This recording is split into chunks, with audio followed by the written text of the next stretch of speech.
Yes. It's time. 10-1. No, it's time. It's Vader time. No. The Vader finally die. Because I have to be honest with you, the last time I saw him... Something better. You had 2 requirements before I could call you again. Do you remember what they were? Holy shit, AJ's doing Playboy. No, that was a side bet. The 2 requirements. Oh, Aaron Guns finally came out of the closet with steak sauce. The wrestling requirements. Oh. So Undertaker finally retired? God, what a legend. So we're actually going to do a special on that, are we? I think that's right. We actually have to do a proper special. Because what he's been doing coming back... No. You mean the other thing? Yes, the other thing. Do you remember when you had your rage quit and you left the show and you mailed me that stupid letter that you made me pay for the postage for? Yeah. Thanks, by the way, you owe me $4. It's time. Yeah, but that was put down as a joke. That's never going to happen. What were the conditions? Undertaker retires or John Cena goes away. But the second one's never going to happen. Not to say the first one's ever going to happen, but the second one's definitely not going to happen. 4 to 6 months. He'd be back for the Rumble. And he put over Daniel Bryan clean. Yeah, but wouldn't that be just to bury him when he comes back? Like if he kind of knew he was going away? Like they gave Daniel Bryan the championship. Yeah, but how long did Daniel Bryan hold on to it? 30 seconds. At least it's longer than 18 seconds, I guess. Yeah, but John Cena's gone 4-6. They're reenacting. He's going to come. He's going to come back and win the Royal Rumble and main event WrestleMania. Listen, Brian. Listen, just don't call me again because there's absolutely nothing, and I mean absolutely nothing, you can say that will actually get me interested in World Wrestling Entertainment for a very long time.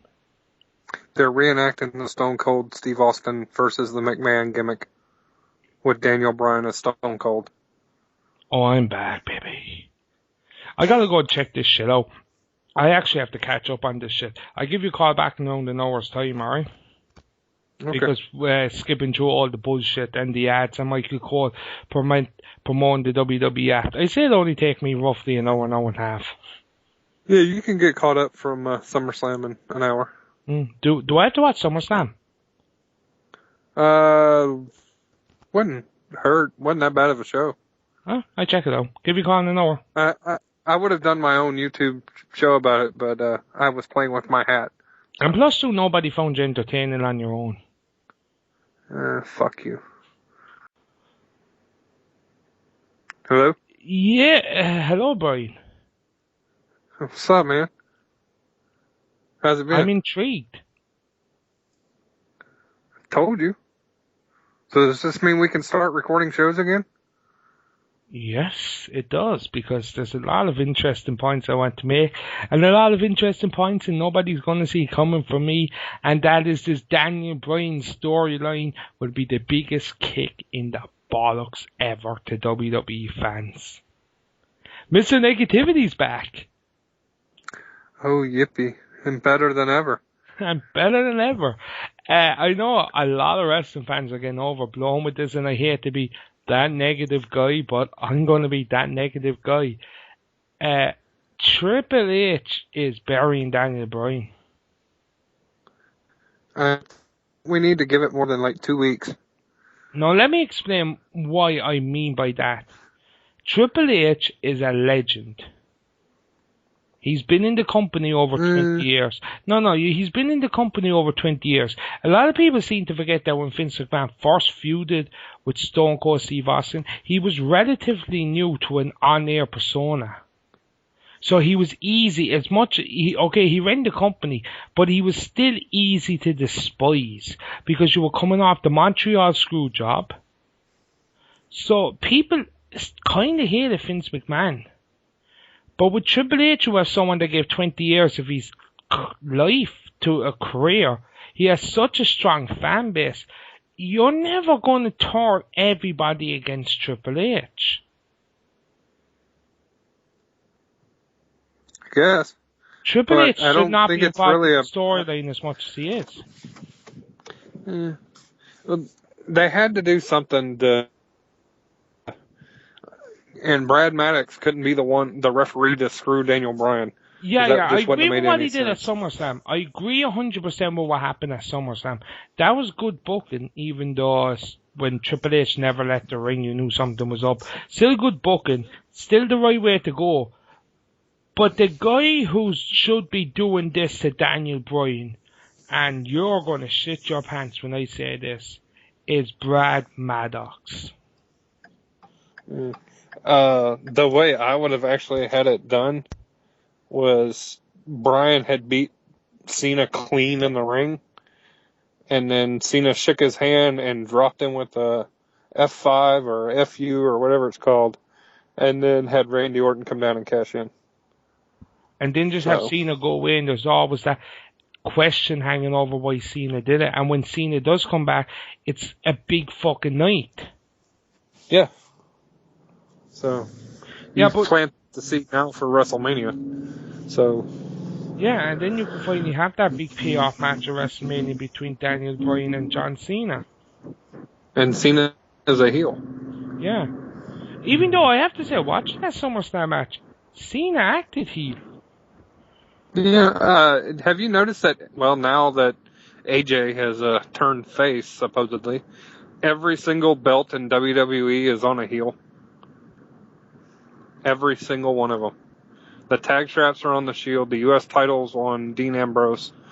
IC title is on Kurt Axel.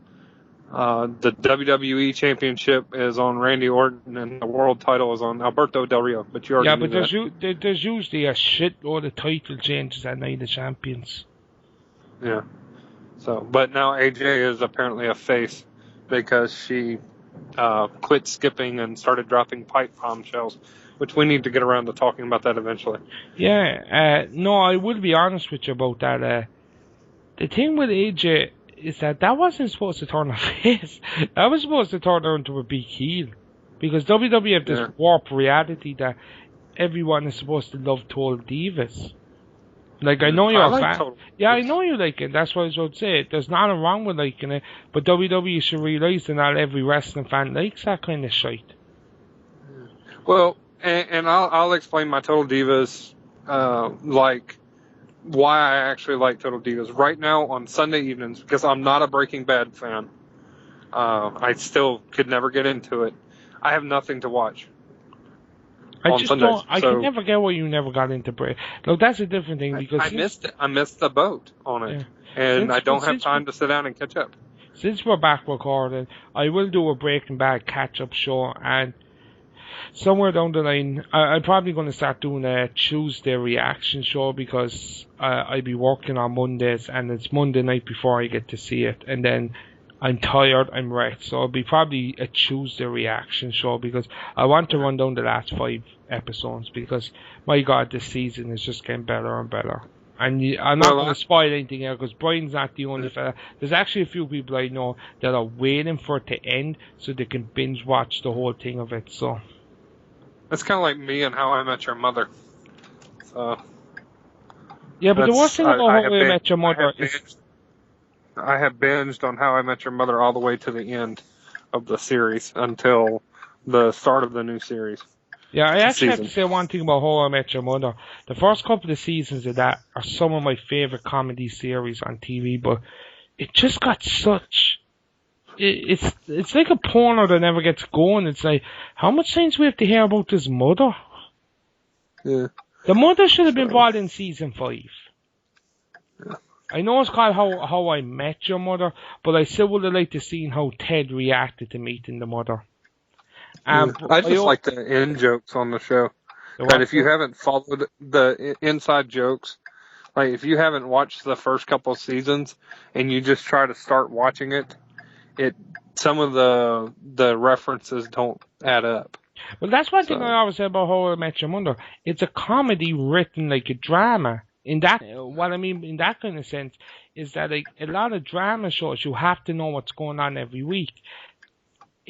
How I Met Your Mother really changed the sitcom landscape, because when you look at something like, just say, Frasier or Friends, you could miss 3 or 4 episodes and just watch the latest episode. If you do that, I'll give you one example. If you just jumped into season 6 and see Barney wearing the ducky tie, you're like, what the fuck is going on here? Yeah. You know? So. And I will say that story... The slap bets and stuff like that, too. And I will say that storyline with Marsha's father, and I'm not going to reveal what actually happens for anyone that wants to catch up like Brian did, but that storyline with Marsha's father is some of the best written stuff I ever seen on a sitcom. Because they actually get that note perfectly. Yeah. But this... Because you think... Well, I guess we could kind of spoil it. Because that whole episode, you thinking it's going to be the pregnancy? That she's going to get out of the cab at the end and it's going to be, I'm pregnant. Yeah. But it's not. Yeah, I definitely thought it was. And I was like, yay! I actually have to comment. The first 2, the one guy that shocked me in this show is Jason Segel. Because I remember before How I Met Your Mother, I did not like him. Yeah. He's good in Bad Teacher, though. Because I look at it and it's still Marshall. Yeah. If you ever watched Bad Teacher with Cameron Diaz.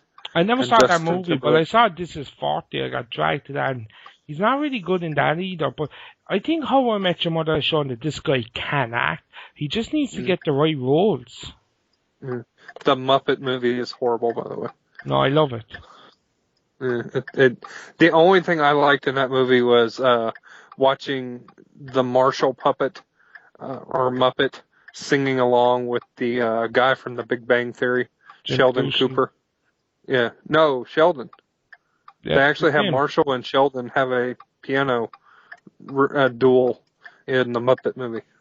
Yeah, I get what you're saying. You don't like it. It's when I hear people turn around and say, "Oh, I don't like the Muppet movie." Why? There's too much fourth wall break and there's too much cameos. I'm like, that was the fucking Muppets. That was the Muppets, yeah, but the Muppet movie, it just, to me, it didn't seem like a Muppet movie. You know what it seemed like? It seemed like an introduction to a Muppet movie. Yeah. I know, it's more, let's talk about the sequel very quick. We're going on here. You have Ricky Gervais coming in. I like Ricky Gervais as a stand-up. As an actor, not a hope. Yeah. Ricky Gervais is not an actor. No. I don't even know who Ricky Gervais is. So. He's the guy that pissed off all the celebrities in the Golden Globe. Oh, okay. I still don't know who that is. So. But let's go back to what I was saying there. The reason I really think it should be Brad Maddox going after Daniel Bryan like this is because Brad Maddox is so new and he's still kind of hated by a core majority of the fans that it would be so easy to turn him into a white heat kind of guy. And turn him into that kind of Vince McMahon. He won't be as good as Vince McMahon, don't get me wrong, I'm not saying that, no. But I'm just saying is that you're never going to have that white heat for Triple H. You're just not. Yeah. Well, it wasn't tremendously broadcasted on the dirt sheet, but apparently Shane McMahon has stepped down as CEO of the Chinese telecommunication company he was involved in, and Stephanie has been selling a lot of stock lately. So this could have been a real good time to bring Shane in, you know. I think it'd be a stroke of genius. I really think it could be a stroke of genius because he is the one McMahon that has undivided love. Yeah. People love Shane McMahon. I mean, he's a billionaire's kid at the time when he was at his hottest. And get your cigarette lit. billionaire's kid, but he's doing, coast to coast, chair shots across the ring, jumping off Titantrons and all that. I mean, that's the kind of guy I want to work for, that he's going to do anything it takes to put on a good show. And the people that And always he's willing say, to do it himself. Yeah, the people that always say, he has to do that because he can't wrestle. No, he could just stand in the ring, get hit with the steel chair 10 times, get hit with a kendo stick and 1, 2, 3. Yeah, he's also a kid that never would have had to work for anything in his life anyway. Yeah, he could have just stayed in the background doing absolutely nothing and just done a few promos in the ring. Yeah. Stayed on Livewire where he was at. And stayed on the .com and never been an on-screen character. And you know what I liked about Shane McMahon too? There was a few times where he went around the main event scene, but he never dominated the main event scene. Like, Shane McMahon could have been the kind of guy to say, I want a feud with Austin, or I want a feud with The Rock, or I want a feud with The Undertaker. He never really did that. What Shane McMahon was so good with, he actually got people ready for the main event level. Like, a lot of people forget he's worked with Mankind. Yeah. And most people, when they talk about Kurt Angle, talk about the match with Shane McMahon, and I think most people can agree that's the match that made Kurt Angle. Yeah, that King of the Ring match where he kept belly to back suplexing Shane into a piece of glass that wouldn't break. And Shane kept saying, do it. Yeah. So. But that's what I think. Man, it's good to be back. Yeah, that's why you keep thinking that it should be Brad Maddox that's doing this to Daniel Bryan, not Triple H, because I think you can get more heat with more fan reaction for Daniel Bryan. But let's talk about the thing that really pissed me off. And that's, the only thing with using anyone other than a McMahon or Triple H is everyone knows that a GM isn't going to last long. Unless they're going to do like what they did with Shawn Michaels and Mick Foley, where the GM cannot be fired, and has complete immunity from the CEO and all that. That's the only way you can do it. Of course you could, because Triple H and Vince and Stephanie want the same thing. They don't want Daniel Bryan as champion. So all they got to do is just leave fucking Brad Maddox in charge. And if he keeps running down Daniel Bryan, then there's going to be no update. But like even this week on Monday Night Raw, Triple H buried Brad Maddox. Yeah. He buried him. I just wish they'd get away from the GM storyline. It's been played to death. And besides, Vicky Guerrero's the only one I take serious as a GM. What is clicking in your car? I have my emergency flashers on because I'm sitting outside Brett Favre's house in the middle of the median when I called you. So. Just like the old days, my phone's rang. I've gotten an email. I'm sitting outside a former NFL Super Bowl MVP's house. Same old, same old. Let's actually talk about something that has me a bit worried about this Daniel Bryan storyline. And that is this week on Monday Night Raw. Brian, I gotta ask you a question I'm sure you do not want to answer yes to, but I think you're gonna have to be forced to. Is Big Show gonna get involved in this? Yes. But only for the Shield aspect, because him and Henry are going to fight Reigns and Rollins. And another thing. And I have a feeling we're about to get a Dolph Ziggler-Dean Ambrose feud, which I am salivating over. So. Big question for you. What happened to Big Show's ironclad contract? Johnny Ace. No, but even when Johnny Ace left, he still made it known that he still has an ironclad contract. Yeah, but Vince, I'm sure they made some special remark that Vince had renegotiated everything for that Johnny Ace had screwed up or something. I'm sure they made some passing remark on SmackDown. It's WWE. They're not just going to end an angle without some type of payoff. Right? Where's Dave Lortunga? Last time I saw him, he was on CNN doing the Jodi Arias trial, which he's still doing because of she's about to go on death row or something. So Brock Lesnar, CM Punk. That was awesome. That was too early. They're doing the main event. No, what I'm saying, they did that too early. They should have done what they're doing with Curtis Axel and CM Punk now, and just to the point where Punk was going to finally get his hands on Heyman. You know, like what's the pay-per-view before Survivor Series? Money in the Bank. Money in the Bank. Yeah, they didn't need Punk in the Money in the Bank match. No, well, I'm saying you could have had Curtis Axel versus CM Punk with Heyman in a cage above the ring. Okay, follow me here. Ignore what happened at SummerSlam. Just had it, building up a feud all the way to Money in the Bank between Axel and Punk. Axel and Punk. Sorry, my phone's distracted me. Sorry.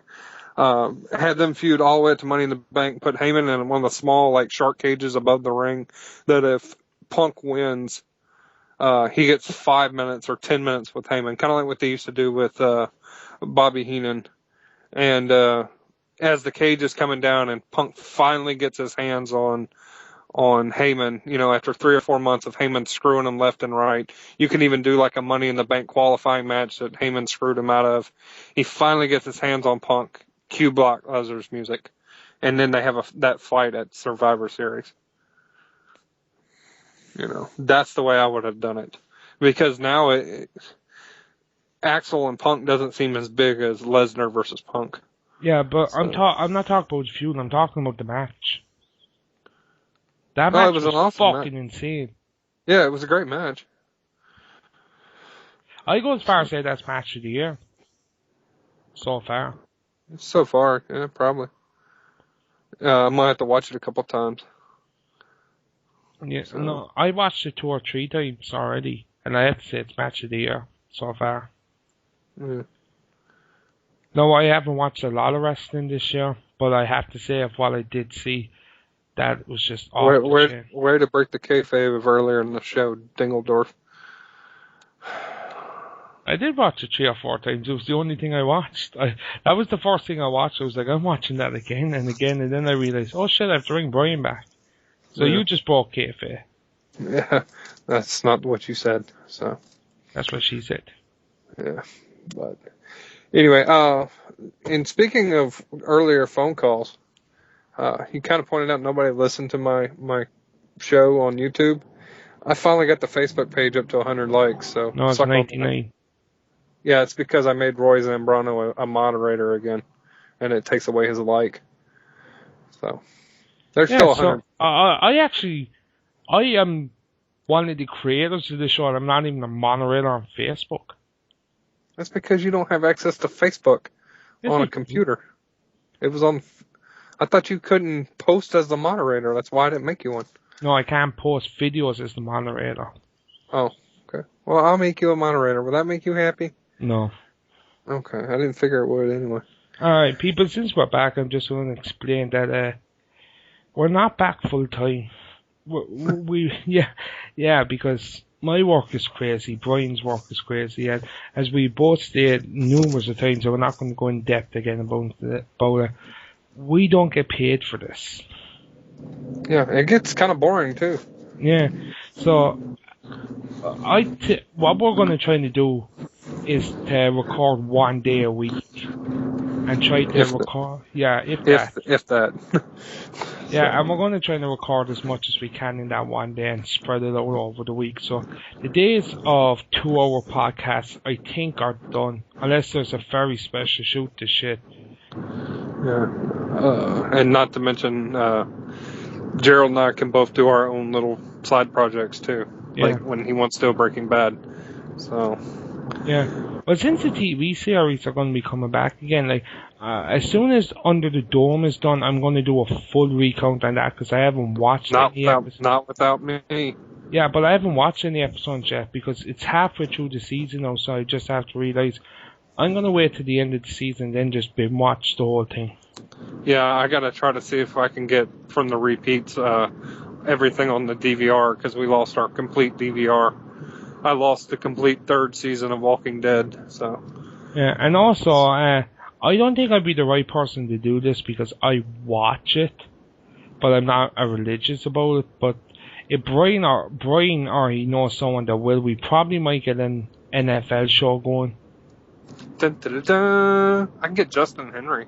Yeah. He writes for like 9 different NFL columns, so. But we're just spitballing here, folks. Yeah, we're just spitballing, but there would be an entertainment show. That's the one thing. There would be 2 shows.